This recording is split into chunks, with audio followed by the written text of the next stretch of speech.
आयकर अधिनियम की धारा 80C के तहत tax deduction.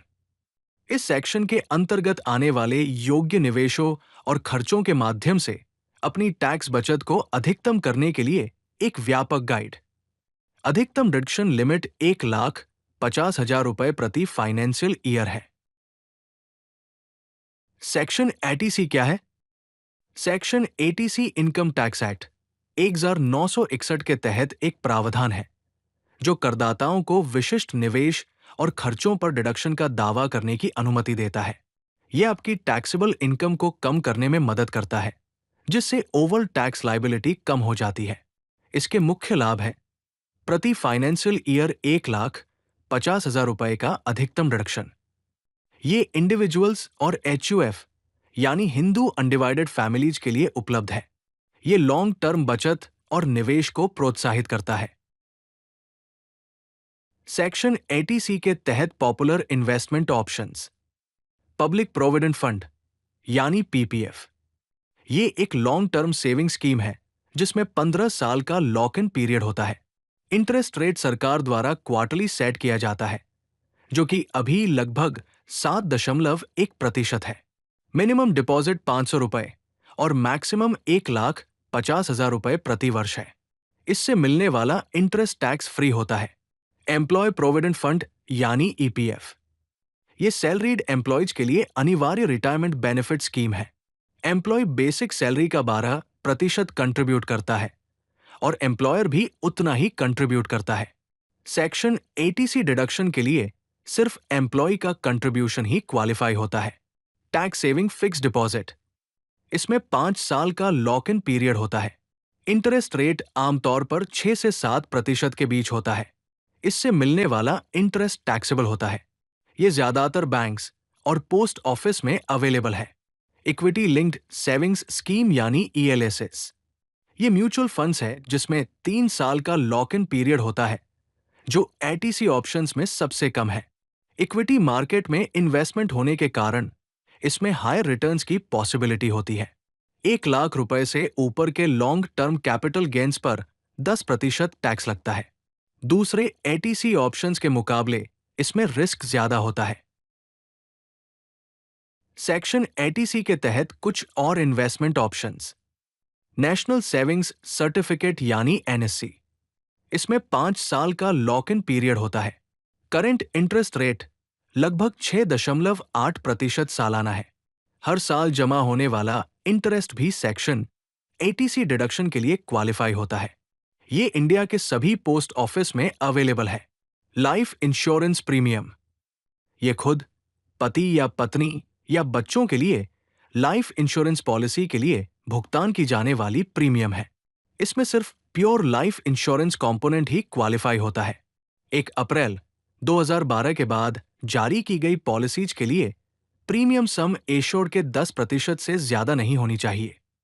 Term insurance plan कम प्रीमियम पर ज्यादा कवरेज देते हैं। Tuition fees. ये 2 बच्चों तक की फुल टाइम एजुकेशन के लिए दी जाने वाली ट्यूशन फीस है। ये उन बच्चों पर लागू होता है जो स्कूल, कॉलेज या यूनिवर्सिटी में पढ़ रहे हैं। इसमें सिर्फ ट्यूशन फीस कंपोनेंट ही एलिजिबल है, ना कि डेवलपमेंट फीस या डोनेशन वगैरह। ये सिर्फ इंडिया में एजुकेशन के लिए ही लागू है। Home loan principal repayment. Home loan EMI का प्रिंसिपल कंपोनेंट डिडक्शन के लिए क्वालिफाई होता है। प्रॉपर्टी सेल्फ ऑक्यूपाइड होनी चाहिए या किराए पर नहीं दी जानी चाहिए। स्टाम्प ड्यूटी और रजिस्ट्रेशन चार्जेस भी क्वालिफाई होते हैं। ये डिडक्शन पेमेंट या एक्विजिशन के ईयर में अवेलेबल है। पॉपुलर 80C इन्वेस्टमेंट ऑप्शंस की तुलना। यहां पर investment option, lock in period, returns और रिस्क लेवल के बारे में बताया गया है। PPF में 15 साल का लॉक इन पीरियड है, जिसमें लगभग 7.1% का रिटर्न मिलता है और रिस्क लेवल लो है। ELSS में 3 साल का लॉक इन पीरियड है, जिसमें 10 से 12% का रिटर्न मिलता है और रिस्क लेवल हाई है। NSC में 5 साल का लॉक इन पीरियड है, जिसमें लगभग 6.8% का रिटर्न मिलता है और रिस्क लेवल लो है। टैक्स सेविंग FD में 5 साल का लॉक इन पीरियड है, जिसमें 6 से 7% का रिटर्न मिलता है और रिस्क लेवल लो है। सुकन्या समृद्धि में 21 साल का लॉक इन पीरियड है, जिसमें लगभग 7.6% का रिटर्न मिलता है और रिस्क लेवल लो है। Investment selection tips.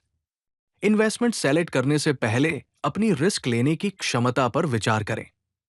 Balance return के लिए अलग अलग एटीसी ऑप्शंस में डाइवर्सिफाई करें। अपने फाइनेंशियल गोल्स के साथ इन्वेस्टमेंट होराइजन को मैच करें। शॉर्ट टर्म गोल्स यानी 3 से 5 साल के लिए ईएलएसएस और टैक्स सेविंग एफडी बेहतर है।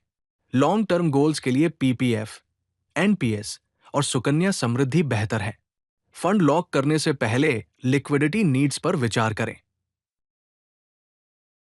सेक्शन 80C के तहत टैक्स सेविंग की कैलकुलेशन कैसे करें? यहां पर एक एग्जाम्पल कैलकुलेशन दिया गया है। 30% टैक्स ब्रैकेट वाले व्यक्ति के लिए ग्रॉस टोटल इनकम 12 लाख रुपए। Section 80C investment PPF contribution 50,000 रुपए, ईएलएस इन्वेस्टमेंट 50,000 रुपए, चाइल्ड ट्यूशन फीस 50,000 रुपए। टोटल सेक्शन 80C डिडक्शन 1,50,000 रुपए। 80C के बाद टैक्सेबल इनकम 10,50,000 रुपए। टैक्स सेविंग 1,50,000 रुपए का 30% यानी 45,000 रुपए। सेक्शन 80C इन्वेस्टमेंट के लिए क्या करें और क्या न करें? डूस। फाइनेंशियल ईयर की शुरुआत में ही अपने 80C इन्वेस्टमेंट की प्लानिंग करें। अलग अलग 80C ऑप्शंस में अपने इन्वेस्टमेंट को डाइवर्सिफाई करें। अपने फाइनेंशियल गोल्स और रिस्क लेने की क्षमता पर विचार करें। टैक्स फाइलिंग के लिए सभी इन्वेस्टमेंट प्रूफ और रिसिप्ट संभाल कर रखें। अगर आपकी इनकम परमिट करती है तो 1,50,000 रुपए की पूरी लिमिट को मैक्सिमाइज करें। डोंटस। फाइनेंशियल ईयर के लास्ट क्वार्टर तक इंतजार ना करें। सिर्फ रिटर्न पर विचार किए बिना सिर्फ टैक्स बेनिफिट्स के लिए ही इन्वेस्टमेंट ना करें। लॉन्ग टर्म इन्वेस्टमेंट करते समय लिक्विडिटी नीड्स को इग्नोर ना करें। उन प्रोडक्ट्स में इन्वेस्ट ना करें जिन्हें आप समझते नहीं हैं। अपने टैक्स रिटर्न में डिडक्शन क्लेम करना ना भूलें। अक्सर पूछे जाने वाले सवाल। क्या मैं अपने पेरेंट्स के लिए भुगतान किए गए इंश्योरेंस प्रीमियम पर डिडक्शन क्लेम कर सकता हूं? नहीं। लाइफ इंश्योरेंस प्रीमियम के लिए सेक्शन 80C डिडक्शन सिर्फ खुद, पत्नी और बच्चों के लिए ली गई पॉलिसीज पर ही अवेलेबल है। पेरेंट्स के इंश्योरेंस के लिए आप हेल्थ इंश्योरेंस बेनिफिट्स के लिए सेक्शन 80D चेक कर सकते हैं। क्या मैं सेम फाइनेंशियल ईयर में 80C और 80D दोनों डिडक्शंस क्लेम कर सकता हूं? हाँ, आप दोनों डिडक्शंस एक साथ क्लेम कर सकते हैं। सेक्शन 80C 1,50,000 रुपए तक इन्वेस्टमेंट और कुछ एक्सपेंसेस के लिए है, जबकि सेक्शन 80D 25,000 रुपए या 50,000 रुपए तक हेल्थ इंश्योरेंस प्रीमियम के लिए है। अगर मैं मैच्योरिटी से पहले अपने पीपीएफ अकाउंट से पैसे निकाल लेता हूं तो क्या होगा? पीपीएफ से पार्शियल विड्रॉल सिर्फ 7वें फाइनेंशियल ईयर के बाद ही अलाउड है। प्रीमेच्योर क्लोजर सिर्फ गंभीर बीमारी या हायर एजुकेशन जैसे स्पेसिफिक केसेस में ही परमिटेड है। अर्ली विड्रॉल से पहले से क्लेम किए गए टैक्स बेनिफिट्स पर असर पड़ सकता है। क्या टैक्स सेविंग इन्वेस्टमेंट पर मिलने वाला इंटरेस्ट भी टैक्स फ्री है? ये इन्वेस्टमेंट पर डिपेंड करता है। पीपीएफ और सुकन्या समृद्धि पर मिलने वाला इंटरेस्ट टैक्स फ्री है। टैक्स सेविंग एफडी और एनएससी के लिए इंटरेस्ट टैक्सेबल है। ईएलएसएस के लिए 1,00,000 रुपए से ऊपर के लॉन्ग टर्म कैपिटल गेन्स पर 10% टैक्स लगता है। सेक्शन 80C इन्वेस्टमेंट के लिए strategic approach. Age based investment strategy.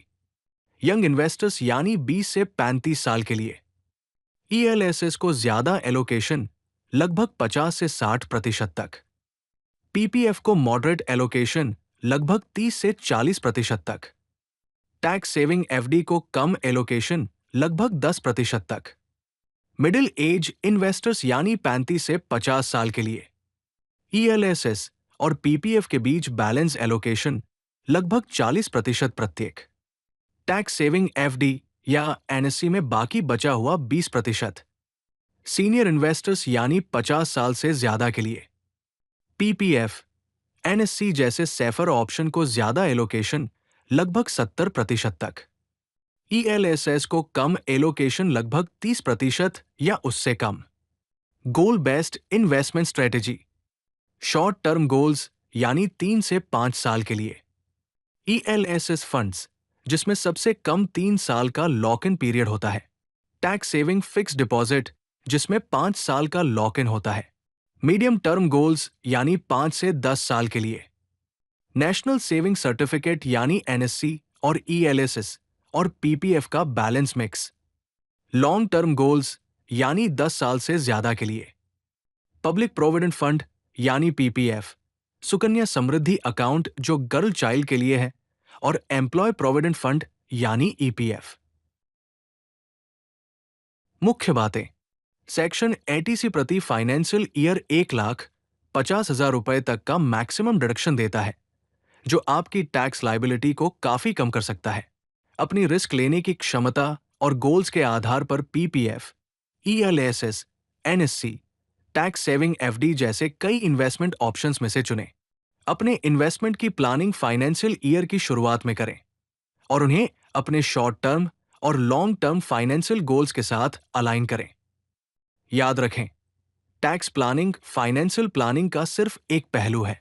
Investment decision लेते समय हमेशा अपने overall financial goals, risk tolerance और लिक्विडिटी नीड्स पर विचार करें। अगर आपको ये वीडियो पसंद आई तो लाइक बटन जरूर दबाएं और चैनल को सब्सक्राइब करना न भूलें। तो चलिए फिर मिलते हैं ज्ञान भंडार के किसी और वीडियो में।